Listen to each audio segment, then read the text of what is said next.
আসসালামু আলাইকুম viewers, welcome to my new video. আপনারা সবাই কেমন আছেন? আজকের ভিডিওতে আমি দেখাবো কিভাবে তিতা ছাড়া সরিষা দিয়ে ইলিশ পাতুরি করা যায়। আর মিষ্টি কুমড়া পাতা দিয়ে আজকে আমি ইলিশ পাতুরিটা করব। আর এর জন্যই আমি নিয়ে নিয়েছি 10টি মিষ্টি কুমড়া পাতা কুচি করে। এরপর নিয়ে নিয়েছি 10টি পেঁয়াজ কুচি, একটি আস্ত রসুন মাঝখানে ফালি করে নিয়েছি, 2 টেবিল চামচ পরিমাণ বাদাম বাটা আর 3 টেবিল চামচ পরিমাণ সাদা সরিষা বাটা, 10-12টি কাঁচামরিচ আমি ফালি করে দিয়েছি, 1 চা চামচ পরিমাণ আদা রসুন পেস্ট, পরিমাণ মতো লবণ।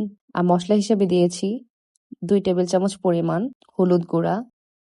আর হলুদ গুঁড়োটা একটু বেশি লাগে যেহেতু সবুজ শাক দিয়ে রান্না করা হবে, তা না হলে কালারটা ফেড হয়ে যাবে।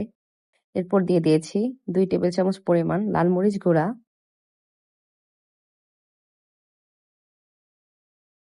1 টেবিল চামচ পরিমাণ ধনিয়া গুঁড়া। আর পাতুরিতে আমরা জিরা পাউডার দিব না। আজকে ইলিশ পাতুরিটা করেছি আমি সরিষার তেল দিয়ে। দিয়ে দিয়েছি 4 টেবিল চামচ পরিমাণ সরিষার তেল। এরপর খুব ভালোভাবে আমি 5 মিনিট শাকগুলো মশলার সঙ্গে মেখে নিব। এরপর আমি দিয়ে দিব ইলিশ মাছগুলো। আর বাই দ্য ওয়ে, এই শাকগুলো পাঠিয়েছেন আমার খালামণি তার ছাদ বাগান থেকে।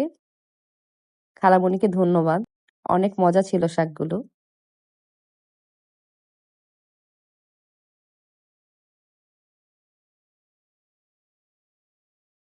আর এই পাতুরিতে খুব বেশি পানি লাগবে না, আমি সামান্য একটু পানি দেব, কারণ হচ্ছে শাক থেকে অটোমেটিক পানি ছেড়ে দিবে। সামান্য একটু পানি দিয়ে দিচ্ছি যাতে নিচে লেগে না যায়। শাক দিয়ে মাছ ঢেকে দিচ্ছি।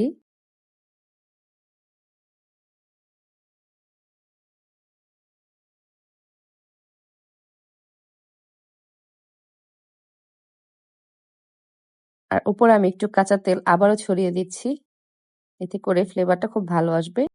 ঢেকে দিব আমি 20 মিনিটের জন্য। এরপর আমি একদম ঢেকে দম দিয়ে দিব। আর চুলার ফ্লেমটা থাকবে মিডিয়াম টু লো। এখন আমি ঢাকনাটা তুলে একটু মাছগুলো উল্টিয়ে দিচ্ছি। দেখুন অনেক পানি উঠে গিয়েছে। আমি আবারও ঢেকে দেব আরো 20 মিনিটের জন্য।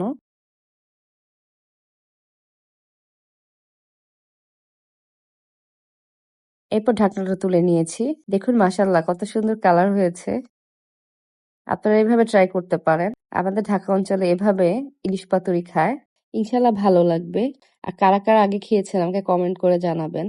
হয়ে গেল মিষ্টি কুমড়া পাতা দিয়ে ইলিশ পাতুরি। আর আপনারা যারা বাদাম খেতে পছন্দ করেন না তারা বাদামটা স্কিপ করতে পারেন, কিন্তু বাদামটা দিলে সরিষার তেতো ভাবটা চলে যাবে।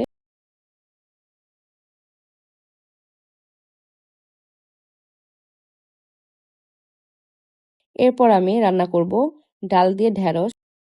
আর এই ঢেঁড়সগুলো আমার খালামণি পাঠিয়েছেন তার ছাদ বাগান থেকে। আমার খালামণির বাসায় বিশাল বড় বাগান আছে ছাদে, সে নিজেই গার্ডেনিং করতে অনেক পছন্দ করে। আমার জন্য প্রায় অনেক রকমের গাছ, শাকসবজি, ফল পাঠায়। খালামণিকে আবারও ধন্যবাদ জানাচ্ছি। এখন ঢেঁড়সগুলো কেটে নিচ্ছি। আর আজকে আমি সাজিয়ে ডালটা বসাবো। মুসুরির ডালটা 20 মিনিট ভিজিয়ে রেখেছিলাম, একটি প্যানে নিয়ে নিচ্ছি। এরপর দিয়ে দিলাম পেঁয়াজ, রসুন আর কাঁচামরিচ। এরপর দিয়ে দিচ্ছি সামান্য একটু হলুদ, সামান্য একটু মরিচ, এতে করে কালারটা খুবই সুন্দর আসে। এরপর দিয়ে দিলাম পরিমাণ মতো লবণ আর তেল।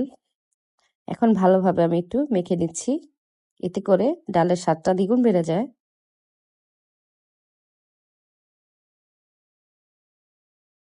এরপর দিয়ে দিলাম পরিমাণ মতো পানি। ডালটা বলক চলে আসছে, এখন আমি ঢেকে দিব। 20 মিনিট পর আমি তুলে নিব। দিয়ে দিব ধনিয়া পাতা। আর আমি কিন্তু ফ্রোজেন করে ধনিয়া পাতা সারা বছরই ফ্রিজে রেখে দিই। আপনারা কারা কারা এভাবে সংরক্ষণ করেন সারা বছর আমাকে জানাবেন কমেন্টসে। আর ফ্রোজেন করে ধনিয়া পাতা রাখলে ধনিয়া পাতা ফ্রিজ থেকে বের করে সঙ্গে সঙ্গে যে কোনো আইটেমে দিয়ে দিতে হবে, বের করে রাখলেই কালারটা নষ্ট হয়ে যায়। এখন দিয়ে দিচ্ছি আমি ঢেঁড়সগুলো। ঢেঁড়সটা নামানোর আগে দিতে হয়, তা না হলে ঢেঁড়সের কালারটা নষ্ট হয়ে যাবে আর ওভার কুকড হয়ে যাবে। ওভার কুকড হয়ে গেলে ঢেঁড়স খেতে আর একটু ভালো লাগে না। একটু নেড়ে চেড়ে দিচ্ছি, এরপর ঢেকে দিব। আর 10 মিনিট হবে, হয়ে গেল ঢেঁড়সের ডাল।